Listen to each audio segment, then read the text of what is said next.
নমস্কার, আমি বৈশাখী। শিল্প সাহিত্য বাই বৈশাখী চ্যানেলে সকল শ্রোতা বন্ধুদের স্বাগত জানাই। আজ আপনাদের বলবো গল্প আষ্টে বটি। প্রাপ্তমনস্ক এবং প্রাপ্তবয়স্ক শ্রোতা বন্ধুদের জন্যে অবশ্যই প্রথম থেকে শেষ পর্যন্ত শুনবেন। ভালো লাগলে লাইক করবেন, কমেন্ট করবেন, শেয়ার করবেন এবং আপনাদের প্রিয় চ্যানেল শিল্প সাহিত্য বাই বৈশাখী সাবস্ক্রাইব করে বেল বাটন প্রেস করে পাশে থাকতে একদম ভুলবেন না। বন্ধুরা, শিল্প সাহিত্য বাই বৈশাখী এখন চলে এসেছে ইউটিউব মিউজিক পডকাস্টে। ইচ্ছে করলে আপনারা সেখান থেকেও গল্প শুনতে পারেন এবং আপনাদের ব্যক্তিগত মতামত আমার সঙ্গে শেয়ার করতে পারেন।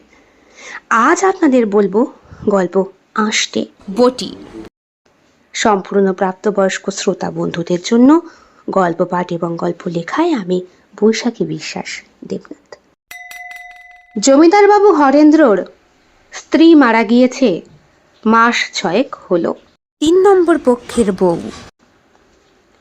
তার বিশাল বাড়িতে অনেক ঝি চাকর আছে। রামুর স্ত্রী সুচিত্রা একদিন হরেন্দ্রর বাড়িতে আসে চাকরানী মালতী মাসির খোঁজ করতে। সুচিত্রার বাড়ির মাছ কাটার বঁটিটার ধার কমে গিয়েছে। এর আগেও একবার মালতী মাসি ওকে বটি ধার দেওয়া শিখিয়ে দিয়েছিল, কিন্তু এই বটিটা কিছুতেই ধার হতে চাইছে না। তাই সুচিত্রা মালতীর সাহায্য নিতে এসেছে। সুচিত্রার ঘোমটা তার মুখের ওপরে হালকা ছায়া ফেলেছে, কিন্তু তাতেও তার রূপের মাধুর্য ঢাকতে পারে না। তার শাড়ি সরু সুতোয় বোনা, সূক্ষ্ম কারুকাজে ভরা, যা তার দেহের প্রতিটা ভাঁজকে মোহময়ী করে তুলেছে। শাড়ির রং এবং তার পোশাকের বুনন তার সৌন্দর্যকে আরো বেশি ফুটিয়ে তুলেছে। তার সায়া মসৃণ এবং কোমল, যেন এক টুকরো মেঘ তার কোমরের চারপাশে জড়িয়ে রয়েছে। সুচিত্রার আলতায় রাঙা চরণ মাটিতে যেন এক নতুন শিল্পকর্মের ছোঁয়া দেয়। প্রতিটা পা রাখার সময় তার চরণে আলতার লালিমা ঝিলমিল করে ওঠে, যা তার পায়ের সৌন্দর্যকে বৃদ্ধি করে। সুচিত্রার প্রতিটা অঙ্গভঙ্গি, প্রতিটা চলন, তার চোখের চাহনি এবং তার হাসির আভা সব কিছুই যেন এক মোহনীয় দোতনা সৃষ্টি করে। তার সৌন্দর্য এবং আভিজাত্য যেন এক কামকলার নিদর্শন হয়ে ওঠে। সুচিত্রা হরেন্দ্রর বাড়িতে পৌঁছে এক হাত ঘোমটা টেনে হরেন্দ্রকে প্রণাম করে এবং মালতীর খোঁজ করে। হরেন্দ্র খ্যাক খ্যাক করে বললে, ঘোমটাটা সরাও, আরে রামুর বউ তো তুমি, তা তার মুখখানা একটু দেখি। হরেন্দ্র সুচিত্রার দিকে তাকায়, গম্ভীর কণ্ঠ। সে বলে, তুমি জানো সুচিত্রা, তোমার চোখে আমি একটা অদ্ভুত আকর্ষণ দেখতে পাচ্ছি হে। আমি জানি জমিদার বাবু, কিন্তু আপনার ওই চোখের চাহনি আমাকে বিব্রত করছে। আমি কি শুধু তোমাকে চোখেই দেখব, নাকি তোমার সৌন্দর্যটা উপভোগ করব? জমিদার বাবু, আমি পরের স্ত্রী, আপনি আপনার সীমা লঙ্ঘন করবেন না। আমি জানি সুচিত্রা, সুচিত্রা, কিন্তু আমার হৃদয়ে তোমার প্রতি আকৃষ্ট। আমি তোমাকে আমার গোপন কুঞ্জে নিয়ে যেতে চাই। জমিদার বাবু, আপনার ইচ্ছা আমার কাছে মূল্যহীন। আমার মন এবং শরীর আমার স্বামীর জন্য নিবেদিত। গ্রামের সুন্দরী মেয়ের সৌন্দর্য প্রকৃতির সাথেই মিশে থাকে। তার প্রত্যেকটি অঙ্গ প্রকৃতির মতোই মাধুর্য এবং কোমলতায় ভরপুর। মুখমণ্ডল গোলাকার এবং রংটা তামাটে। গালে লালচে আভা তারুণ্যের প্রতীক। ঠোঁটগুলো গোলাপি, সুন্দরভাবে সাজানো। মাথার লম্বা ঘন কালো চুল, দীপ্তিময় চোখ দুটো বড়, চোখের রঙের মণি গাঢ় বাদামি, যা আরো বেশি গভীর। চুলের প্রান্তে ঝিকিমিকি সূর্যের আলো ঝলমল করছে। দুটো ছোট এবং সুচারু কান সাধারণত এই কানে সোনার দুলটাই মানায়, কিন্তু রামুর বউয়ের কানে রয়েছে রূপোর দুল। ঘাড় সরু, কাঁধ মসৃণ, কাঁধের হাড়গুলো সূক্ষ্ম এবং স্পষ্ট। হাত দুটো নরম আর সাদা, আঙুলগুলো লম্বা এবং সুশ্রী। হাতের তালুতে মেহেন্দির রং লেগে রয়েছে। মধ্যদেহ ছিপছিপে এবং ফিট। সরু কোমর, গভীর নাভি আরও সৌন্দর্যকে বাড়ায়। পা দুটো বেশ লম্বা এবং সুঠাম। পায়ের পাতা মসৃণ, আঙুলগুলোও সুশ্রী। পায়ের মধ্যে আঙুঠ পরা আর পরা রূপোর নূপুর। সুচিত্রার কণ্ঠস্বর শুনতে পেয়ে মালতী নিজে এগিয়ে আসে। ও মা, হাতে বুটি নিয়ে দাঁড়িয়ে আছিস কেন? বলে মালতী। অমাসি, বটির ধার কমে গিয়েছে। কমবে না? গত বছর গাজনের মেলা থেকে সন্ন্যাসীদের কাছ থেকেই তো কিনে এনে দিয়েছিলুম, মনে পড়ে? ওই ধার বাড়াতে গেলে আবার এই সন্ন্যাসীর কাছেই যেতে হবে। তাহলে সবজি কাটবো কি দিয়ে মাসি? তোর গতরটাই তো আছে, ওটা দিয়েই কাট না। মালতী কিছুক্ষণ আগেই সুচিত্রা আর হরেন্দ্রর কথোপকথন শুনতে পেয়েছিল। সে বুঝতে পারে বুড়ো হরেন্দ্র এইবার মজেছে সুচিত্রার ওপরে। হরেন্দ্রর শরীর এখনো মজবুত, বয়সের ছাপ থাকলেও তার মধ্যে রয়েছে এক ধরনের চাকচিক্য। যদিও তার স্ত্রী মারা গেছে বছর 6 হতে চলল, তবুও ওর মধ্যে কোনো শোকের চিহ্ন মাত্র নেই। জীবনের প্রত্যেকটা মুহূর্ত সে এখনো উপভোগ করতে চায়। সেই কারণেই নিজের কামনা বাসনাকে পূর্ণ করার জন্যে নানা রকমভাবে নারীদেরকে প্রলোভন দেখায় সে। স্ত্রী হারানোর বেদনায় ডুবে না থেকে নিজেকে আরো বেশি সক্রিয় করে তুলেছে এই হরেন্দ্র। হরেন্দ্রর এই অবস্থা দেখে গ্রামের অনেকেই অবাক হয়, কারণ এত বড় শোকের পরেও স্বাভাবিকভাবে মানুষ কিছুটা হলেও ভেঙে পড়ে।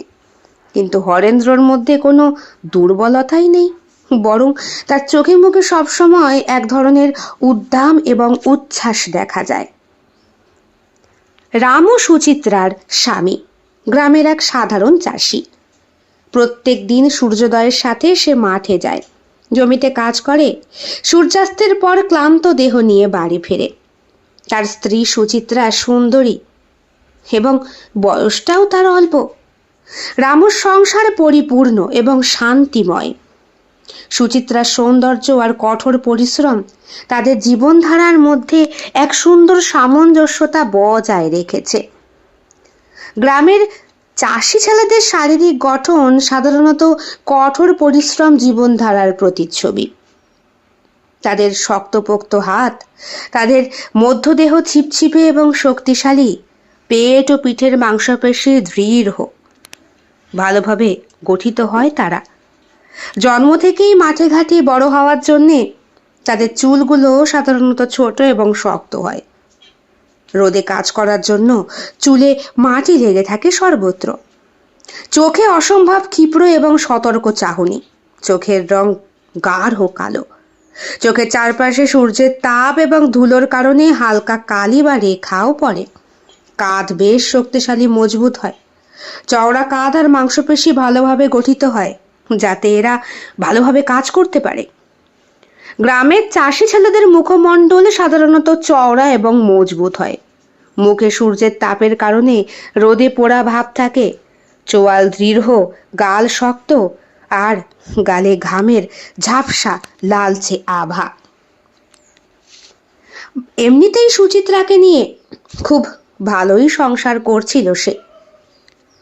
সুচিত্রাকে আজকেই পুকুর থেকে একটা সুন্দর মাছ এনে দেয় আর বলে, শোনো, তুমি এটাকে রসিয়ে রান্না করো দেখি, আমি হাটে কাজ ছেড়ে আসি। দুইজনে মিলে বেশ রসিয়ে গরম ভাত দিয়ে খাবো কনি। সুচিত্রা হেসে বলেছিল, বটিতে একটুও ধার নেই, কবে থেকে বলছি একটু ধার করে নিয়ে এসো, তোমার তো কোনো হুঁশই নেই। হেসে বলে রামু, তুমি যাও না জমিদার বাড়ি, মালতী মাসি ওখানেই কাজ করে, গিয়ে না হয় একটু কথা বলে এসো। গ্রামের জমিদার হরেন্দ্রর কাছে ওই আঁশ বটিটা নিয়েই হাজির হয়েছিল সুচিত্রা। মালতীকে ডাকবে তার আগেই হরেন্দ্রর সঙ্গে ওর কথোপকথন হয়। হরেন্দ্র বুড়ো বয়সেও যে এমন, সেই কথাটা ভালো করেই জানতো সুচিত্রা। তবুও আজকে যে এমনভাবে কথা বলবে এইটা কখনোই সে ভাবতে পারেনি। মালতী মাসির সঙ্গে হরেন্দ্রর যে একটা সম্পর্ক আছে এটা গ্রামের প্রত্যেকটা মানুষই জানে। মালতী মাসির সংসার ছিল। গ্রামেরই পলাশ নামে একটি ছেলের সঙ্গে তার বিয়েও হয়েছিল, সেই 16 বছর বয়সে। 6 মাসের একটা ছোট্ট বাচ্চা ছিল। এক রাতে তার জীবন থেকে সব কিছু চলে যায়। দেনার দায়ে পড়ে পলাশ আত্মহত্যা করে। তারপর নাকি তার দেহটাকে শিয়াল কুকুরে ছিঁড়ে খেয়ে নিয়েছিল। একমাত্র কাটা মুন্ডুটা পানা পুকুরের জলে ভেসে ওঠে। 6 মাসের ছেলেটাকেও নাকি জলে ডুবিয়ে মেরে ফেলে মালতী। তারপর এই জমিদার বাড়িতেই তার ঠাঁই হয়। এখন মালতীর বয়স 45-এর কোঠায়। সৌন্দর্য বলতে এখন আর কিছুই নেই। জমিদার বাড়িতে সারাদিন খেটে দুবেলা দুমুঠো জোটাতে পারে সে। তবে এটাও ঠিক, চাকচিক্য তার কিন্তু কমেনি। গায়ে সোনার গয়নার অভাব হয় না। কথায় কথায় অন্য ঝি চাকরদের মুখের ওপরে টাকা ছুঁড়ে মারে। হরেন্দ্র জমিদার হলেও মালতীকে একটি অন্যরকম স্থানেই সে রেখেছে। চাকরদের মধ্যেও প্রধান বিভাগে মালতী থাকে। সুচিত্রা, তোমার কথা হলো মালতীর সঙ্গে? আমি আর কি কথা বলবো বাবু? শোন, তুই এখন বরং কাটারি দিয়েই কেটে সবকিছু কর গে যা। ওই বটিকানা আমারে দে, আমি আমার ঘরে রাখি। তোমার ঘরে কোথায় রাখবা নে? ও মা, তুই জানিস নে, স্বামী বাচ্চা খাওয়ার পরে এইখানে আমার ঠাঁই হয়েছে। দে, আমায় দে। বটি নিয়ে চলে যায় মালতী। ঘোমটার আড়ালে সুচিত্রা হরেন্দ্রর দিকে একবার তাকিয়ে থাকে। হরেন্দ্র আস্তে আস্তে বলে, সুচিত্রা, তোমাকে ছাড়া তো বাঁচতে পারবো না। আমার জীবনে এক দর্শনেই তুমি জায়গা তৈরি করে ফেলেছো। কিন্তু বাবু, আমার বিবেক, আমি রামুকে ঠকাতে পারবো না। আরে রামু তোমার আমার সম্পর্কের কথা জানতে পারবে না। তাছাড়া আমার গ্রামে একটা এমন সুন্দরী বউ আছে, আর তাকে আমি একটু চেকে দেখবো না তা হয় নাকি? কিন্তু বাবু, এতে আমার লাভ। বাবা, তুমি দেখি চালাক চতুর। লাভ ছাড়া আমি কোথাও যাইনি বাবু। যেখানে লাভ সেখানে কাম। আমারে কত দিবেন আগে বলেন? এই যে মালতী মাসি আপনার লগে থাকে, গ্রামের কেউ কি কিছু জানে না মনে করেন? হক করলে হক কিছু জানে। কি জানে? জানি যে মালতী মাসিরে আপনি সব দেন, টাকা পয়সা দেন, জমি জায়গা দেন। বিনিময়ে মালতী মাসিও আপনারে দেয়। কি দেয়? মায়া মানুষের শরীর ছাড়া আর কি আছে? যা দীক্ষা আপনারা ভুইলা থাকেন। রাত হতেই অস্থিরতা শুরু হয়ে যায় সুচিত্রার ভেতরে। মাছের ঝোলটা বেড়ে রান্না হয়েছে বউ। এ কি, তুমি এত কম কম কেন খাচ্ছ? আর একটু মাছ নাও, খাবো তো দুটি মানুষেই। মাছ খেয়ে শরীরে একটু শক্তি করার দরকার। তোমার শরীরে শক্তি বাড়াও গে, আমার অত খিদা নাই। কেন, কিছু খেয়েছো নাকি? না না, কেমন যেন পেটটা গুড়ুর গুড়ুর করে। বোধহয় রাত্রে হাগা হবে। হ্যাঁ, তাহলে তো বদ্যির কাছ থেকে ওষুধ আনলে ভালো হইতো। ওষুধ পশুদের কথা পরে পরে হবে। তুমি খাওয়া দাওয়া শুয়ে পড়ো, তোমার পা দুটো একটু টিপ্পা দি। সুচিত্রা পতি পরায়ণা, তবে আজকে সমস্ত কাজের মধ্যেই তার একটা তাড়াহুড়ো ভাব দেখতে পাচ্ছে রামু। বলে, এত তাড়াহুড়ো করছো কেন? কোনো দরকার আছে নাকি? আগে না না, তুমি ঘুমায় পড়ো নে। আসলে যদি রাত্রিবেলা আমার আবার হাগামাগা হয়, গেলে কিন্তু আমার ডাইকা যাইও, একা একা যাইও না। শিয়াল কুকুর রয়েছে সারা গ্রামে ছড়ায়া ছিটায়া। হ, তোমার ডাইকাই যামু। কথাটা বলে সুচিত্রা। মাছের ঝোল দিয়ে পেট ভরে ভাত খেয়ে তৃপ্তির ঘুম দেয় রামু। এদিকে সেই রাতেই চাঁদের আলো গ্রামটাকে নিস্তব্ধ আর মোহময় রূপ দিয়েছে। চাঁদনি রাতের আলোয় চারপাশটা স্নিগ্ধতায় ভরে রয়েছে। হরেন্দ্রর প্রাসাদে একান্ত নির্জন কক্ষে সুচিত্রা এসে পৌঁছায়। বাতাসে স্নিগ্ধতার স্পর্শ আর ফুলের মৃদু সুবাস। এই রাতের নীরবতা আমাদের হৃদয়ের গোপন কথাগুলো কইয়া দিতেছে। সুচিত্রা, তুমি আমার কাছে সবচেয়ে মূল্যবান, আর এই রাত আমাদের কোনো বাধা নেই। হরেন্দ্র সুচিত্রার কোমল হাত ধরে তাকে কাছে টেনে নেয়। তাদের চোখের মিলন হয়। চোখের ভাষা যেন হৃদয়ের সমস্ত কথা বলে দেয়। চাঁদের আলোয় তাদের মুখমণ্ডল উজ্জ্বল হয়ে ওঠে। হরেন্দ্র আস্তে আস্তে সুচিত্রার কপালে চুম্বন করে। তার ঠোঁটের স্পর্শ সুচিত্রার মধ্যে এক নতুন অনুভূতির সৃষ্টি করে। হরেন্দ্রর হাত সুচিত্রার ঘাড় বেয়ে নিচে নেমে আসতে থাকে। সুচিত্রা শিহরিত হয়। তোমার এই কোমলতা আমাকে পাগল করে দিচ্ছে। তোমার এই স্পর্শ আমার হৃদয়ের গভীরে পৌঁছায়। হরেন্দ্র সুচিত্রাকে বিছানায় শুইয়ে দেয়। সুচিত্রার হৃদস্পন্দন দ্রুত হতে থাকে। হরেন্দ্র তার সমস্ত ভালোবাসা দিয়ে সুচিত্রার শরীরের প্রত্যেকটা অংশকে আবৃত করতে থাকে। তার হাত সুচিত্রার কোমর ধরে কাছে টেনে নেয়। একত্রিত হয় তারা। এই মুহূর্তটি আমার হৃদয় মিলনের চূড়ান্ত প্রকাশ। হ্যাঁ, আমি নিজের হারায় ফেলতেছি। তাদের দেহের উষ্ণতা এক হয়ে যায়, শিহরণে পরিপূর্ণ হয়ে ওঠে। তাদের শ্বাস প্রশ্বাস মিলিত হয়, এক গভীর সুরে সৃষ্টি করে। তারা একে অপরের মধ্যে হারিয়ে যায়। ভালোবাসার উষ্ণতা এবং শরীরের মিলন এক অতুলনীয় আনন্দ অনুভব করে। সেই রাতে তাদের সম্পর্ক নতুন মাত্রা পায়। সুচিত্রা হরেন্দ্রর চোখের ভাষা উপলব্ধি করে। এই মিলন নিষিদ্ধ এবং অবৈধ। এই রাত আমার জীবনে চিরস্মৃতি হয়ে থাকবে সুচিত্রা। আমারও। কিন্তু কিন্তু যদি কোনো মতে আমার স্বামী টের পাওয়া যায়? কিছু টের পাবে না। হরেন্দ্র সুচিত্রার হাতে একগুচ্ছ টাকা দিয়ে বলে, রাখো, তোমার এক রাতের বকশিস। আবার আইবানে? কবে? আবার কালকে? ক্ষুধা বাড়তে বাড়তে বুভুক্ষ কুকুর প্রত্যেক দিন যখন আহার নিবৃত্তির জন্যে খাবারটা হাতের কাছেই পায়, তখন তার ক্ষুধা দিনে বোধহয় আরো বেশি বাড়ে। এমনি সময় পেট ভর্তি অবস্থায় উন্মাদ পশুও খাবার খেতে চায় না হয়তো, কিন্তু এ তো পশু নয়, পশুরূপী মানুষ। সামনে বুভুক্ষ এই হরেন্দ্র তৈরি করা সুচিত্রার মতো একটি অপার্থিব খাদ্য, যা খেতে গেলে আঁশবটি লাগে না কাটতে। দাঁত আর জিভের ছোঁয়াই যথেষ্ট।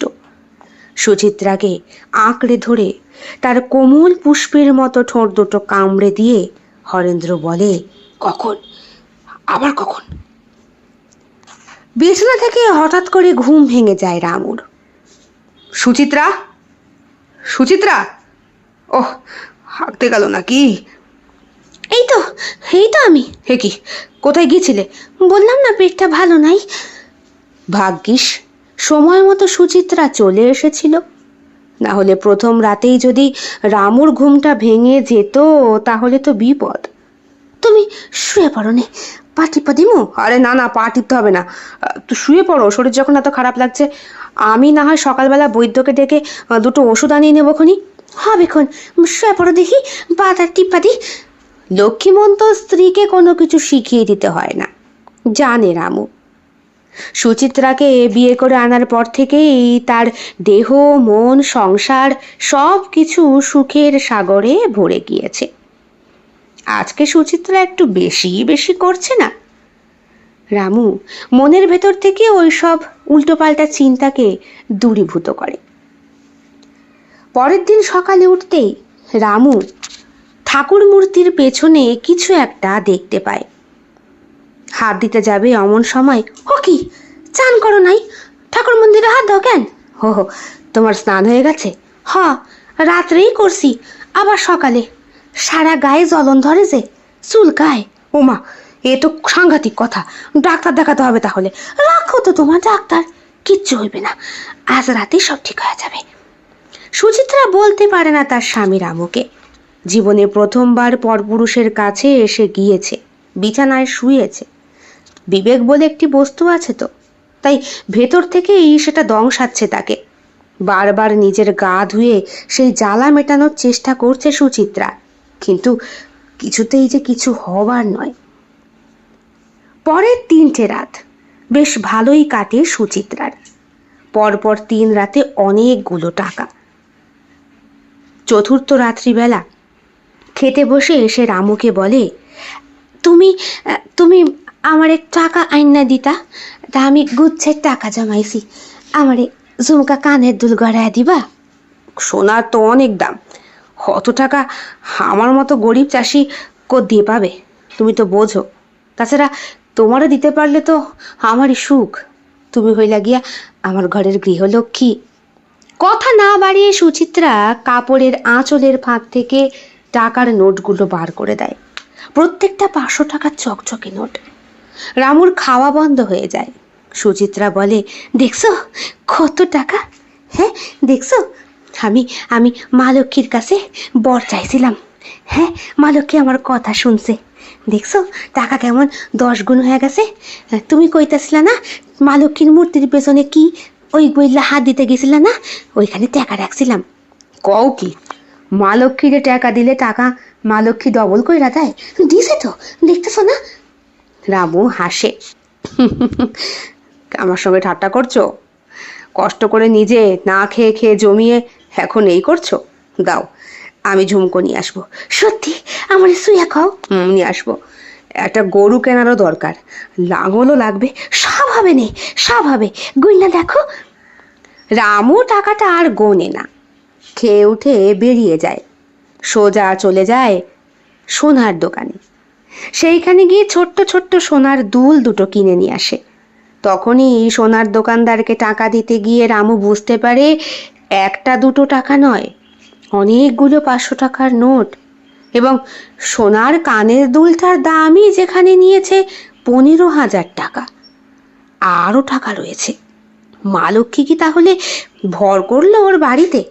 তাহলে তো বৃহস্পতিবার গৃহলক্ষ্মীর উপাসনা করতে হয়, রাত জেগে পুজো দিতে হয়। বাড়িতে এসে স্ত্রীকে বলতেই সে বলে, রাতে কেন, দিনে দি কোজাগুড়ি পূজা, বাড়িতে এও স্ত্রীদের ডাইকা আইন না। আমি ভাবতাছি একটা রূপোর লক্ষ্মী ঠাকুর কিনি, বংশের জন্য প্রতিষ্ঠা করি। ভালো তো।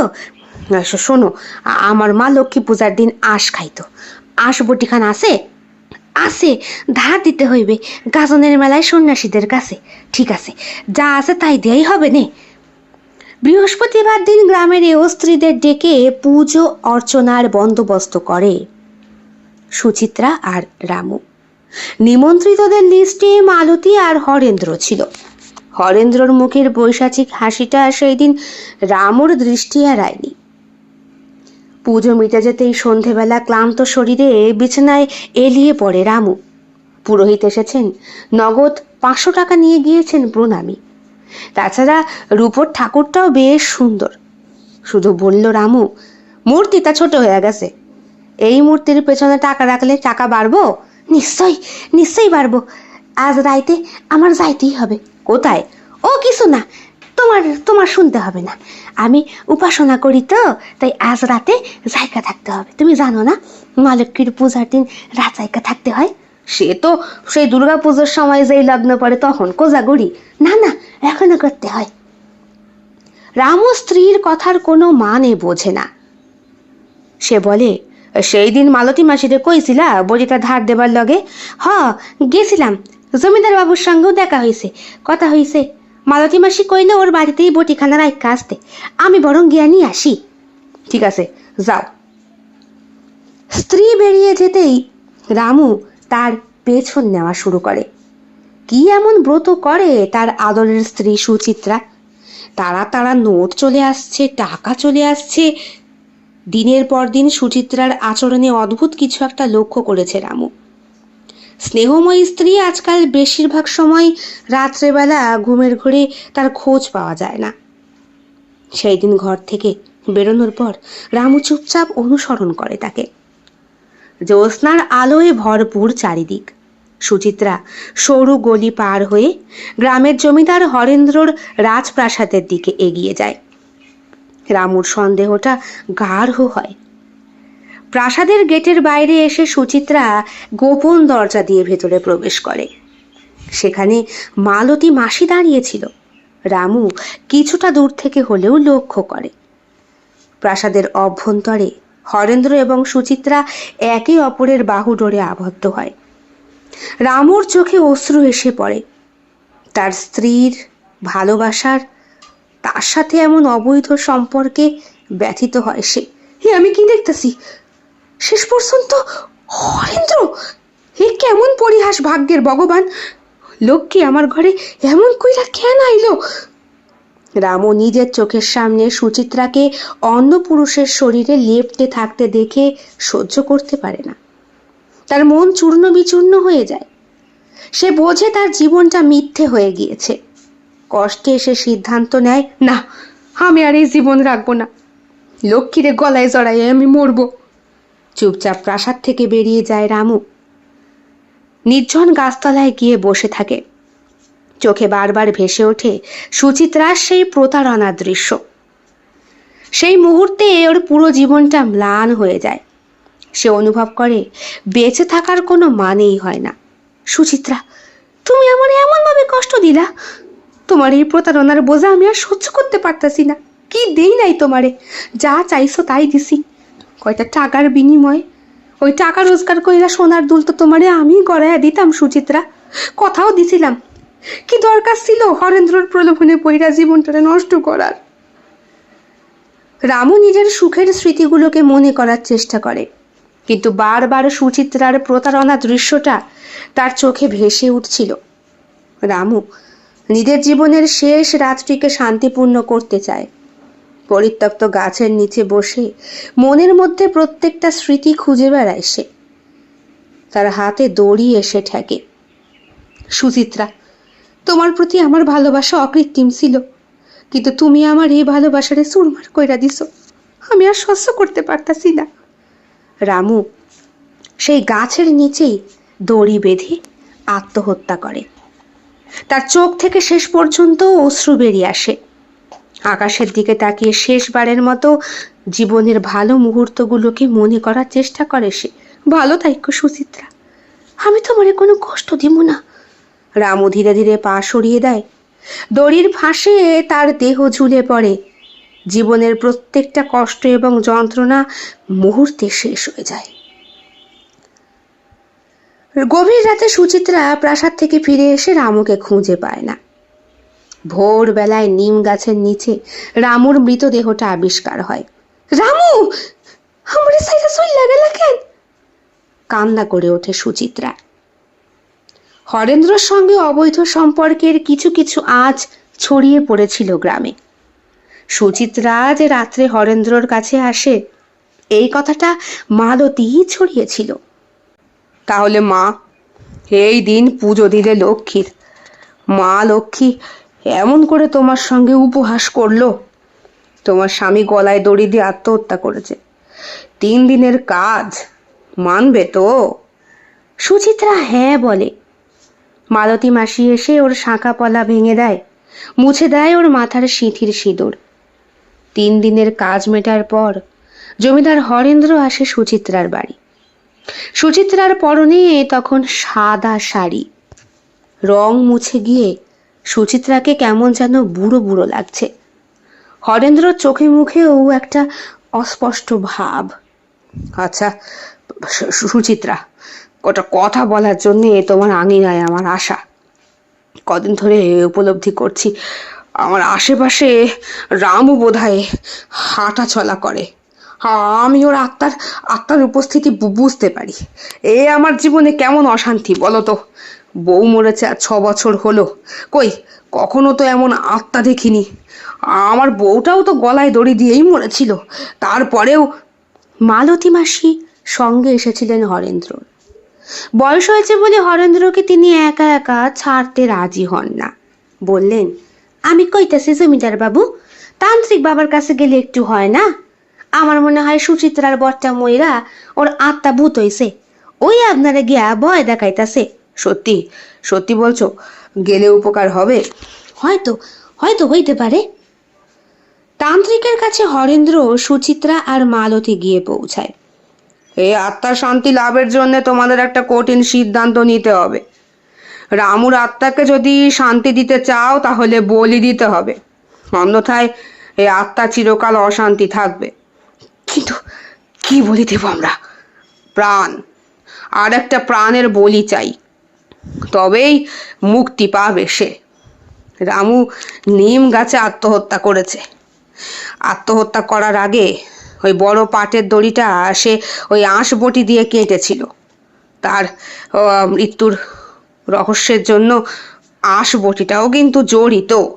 হ, আমি দেখছি, বলে সুচিত্রা। নিম গাছের নিচে বটিটাই আমার ধার ছিল না, মালতী মাসিরে দিয়া গেছিলাম। কি কইরাছে? চুপ কর, তোর বটি আমার কাছেই আছে, বলে মালতী। আমি আবার তোর বটি তোর বড়রে কেন দিতে যাবো, তাও আবার ওই রাত্রেবেলা? সুচিত্রা তাকায় হরেন্দ্রর দিকে। হরেন্দ্র আমতা আমতা করে বলে, তা তুমি বা ওই রাতে, মানে তুমি বা ওই রাতে তোমার স্বামীকে ছেড়ে কোথায় গিয়েছিলে? সুচিত্রা মার কাটারি দৃষ্টিতে তাকায় জমিদার হরেন্দ্রর দিকে। হরেন্দ্র আমতা আমতা করে বলে, সেই যাই হোক, এখন তান্ত্রিক বাবা যেটা বলছে সেটা করলেই তো সব লেখা চুকে যায়। তোমাদের জীবনে শান্তি নিরাপত্তা আনতে হইলে আর একটা আত্মার বলি লাগবো। হরেন্দ্র সুচিত্রাকে বলি দিতে রাজি না। মালতী বলে, জমিদার বাবু, ওই মাগিটারে বাঁচায় রাখা কি হবে? বরং ওরই বলি দিয়া দি, ওই আঁশবটিটা দিয়া, তাহলে সব ঠিক হবে না। আঁশবটিটা দিয়াই তো দড়ি কাটছিল, কাইটটা ঝুলছিল। তাহলে ওই বটির মধ্যে এখন যদি রক্ত লাগে, তাহলে সুতো আর রক্তের বাঁধনে এক হইয়া গিয়া রামুর আত্মা মুক্তি পাইবে। কন কি? না না না না মালতী, আমি ওকে ভালোবাসি। তাছাড়া এই বুড়ো বয়সে সুচিত্রাই তো আমায় দেখবে। সুচিত্রা আমার জীবনের একটা অমূল্য অংশ, ওকে আমি হারাতে পারবো না। কন কি? তাহলে আমি এতদিন কি ছিলাম? মালতী, তোমার নিজের শরীরটারে আয়নায় দেখছো? তোমার বয়স 45-এর কাছাকাছি। তোমার শরীরে এখন সেই ঘেরানো আসে না যা সুইক্কা আমি পাগল হব। সুচিত্রার আছে। তুমি এক কাজ করো, তুমি মরো না।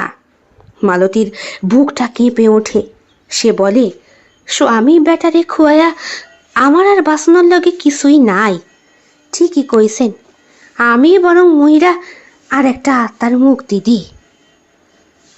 সেই রাতে হরেন্দ্র সুচিত্রাকে খবর দেয়, আসতে চায় তার কাছে। সুচিত্রা হরেন্দ্রর বাড়ির গোপন কুঞ্জে পৌঁছানোর সঙ্গে সঙ্গেই হরেন্দ্র তার সঙ্গে মিলিত হওয়ার চেষ্টা করে। সুচিত্রা সদ্য বিধবা, স্বামীর আত্মা তাকে প্রতিনিয়ত দংশন করছে। সে মন বা শরীর থেকে সম্পর্কে জড়ানোর জন্য প্রস্তুত নয়, অথচ বিরক্ত করে তুলছে এই মানুষটা, জোর জবরদস্তি। হরেন্দ্রর আচরণ সুচিত্রার ভয় এবং বিরক্তির সীমা ছাড়িয়ে যায়। সে অনেক বাধা দেওয়ার চেষ্টা করে, কিন্তু হরেন্দ্র থামতেই রাজি নয়। সুচিত্রা আচমকা তীব্র চিৎকার করে ওঠে, ছাড়ো, ছাড়ো আমারে, ছাড়ো! পুরো গ্রাম কেঁপে ওঠে। মালতী মাসি চিৎকার শুনে ছুটে আসে। ঘরে ঢুকতেই সুচিত্রার হাতে সেই আঁশবটিটা দিয়ে বলে, নিজের ইজ্জত বাঁচাইতে হলে যা করবে এটা দিয়া কর। সুচিত্রা নিজের প্রতিরক্ষা করতে আঁশবটিটা দিয়ে হরেন্দ্রর গলায় আঘাত করে। হরেন্দ্রর মুন্ডুটা এক হাতে কেটে নিয়ে দাঁড়িয়ে থাকে সুচিত্রা। পরের দিন পুলিশ এসে সুচিত্রাকে ধরে নিয়ে যায়। রামু আর হরেন্দ্রর খুনের অভিযোগে গ্রেপ্তার করা হয় তাকে। রাতে মালতী সুচিত্রার ঘরে আসে। পুলিশ আসার আগেই উন্মাদিনী সুচিত্রার হাত থেকে আঁশবটিটা সে সরিয়ে রেখেছিল। গাজনের মেলা আসতেই সেই সন্ন্যাসীর সঙ্গে দেখা করে মালতী। এই সন্ন্যাসী সেই তান্ত্রিক বাবা যার কাছে ওরা সুরাহা পেতে গিয়েছিল। সন্ন্যাসী হেসে বলে, তুই খুশি হয়েছিস তো মা? তোর বেটার মৃত্যুর প্রতিশোধ তো তুই নিয়েছিস। হ বাবা, আমি খুশি হয়েছি। যে কাম আমি করতে পারি নাই সেই কাম সুচিত্রা করছে। আমার টুকটুকে এক রত্তি ছেলেটারে জলে পেল্লা খুন করছিল হরেন্দ্র। শুধুমাত্র আমার সৌন্দর্য গ্রাস করবে বইল্লা আমারে ভোগ করতে চাইছিল। আমার স্বামীর মুন্ডুটা কাইটটা দেহটারে ছিন্ন বিচ্ছিন্ন কইরা শিয়াল কুকুরে খাওয়াইয়া মুন্ডুটারে ভাসায়া দিছিল। আর আমার পোলাটারে ওর কান্না থামানোর লগে জলের মধ্যে ছুঁইরা ফেলা দিছিল। বটিটা আমায় দে রে মা, সামনের মাসে পলাশপুরে যাব, ওইখানে মেলা হবে রে, দেহি গিয়া ওই কাঁটারি আর আসবটি আবার কার উপকারে লাগে। মালতী সন্ন্যাসীর হাতে বটিটা দিয়ে দেয়। তার মুখে এক ধরনের শান্তি আর তৃপ্তির ছাপ ফুটে ওঠে।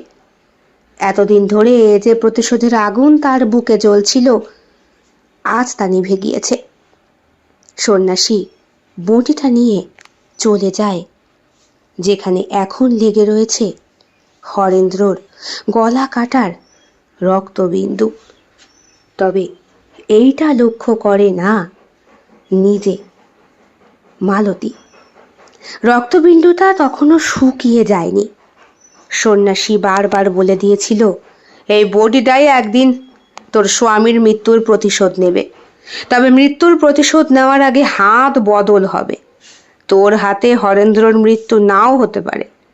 যার হাতে মৃত্যু হবে তাকে এই বটি নিজেই পছন্দ করবে। কিন্তু সাবধান রে মা, মৃত ব্যক্তির রক্তের ছিটে যেন মাটিতে না পড়ে।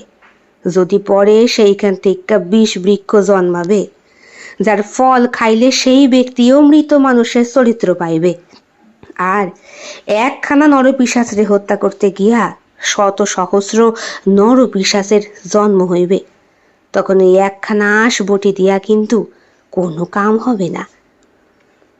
মালতী ঘরে চলে যায়। সন্ন্যাসীর হাতে থাকা আঁশবটি থেকে টপ টপ করে রক্তের ধারা গ্রাম থেকে গ্রামে ছড়িয়ে পড়ে একটু একটু করে। কেমন লেগেছে আজকের নিবেদন? কমেন্ট বক্সে কমেন্ট করতে একদম ভুলবেন না।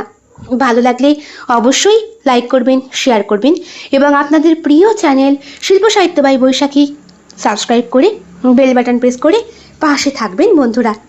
দেখা হবে আগামীকাল অন্য আরও একটি ভিন্ন স্বাদের গল্পের সঙ্গে। সকলে খুব ভালো থাকবেন, সুস্থ থাকবেন, পরিবারকে নিয়ে ঈশ্বরের কাছে এটাই কামনা করি। শুভরাত্রি।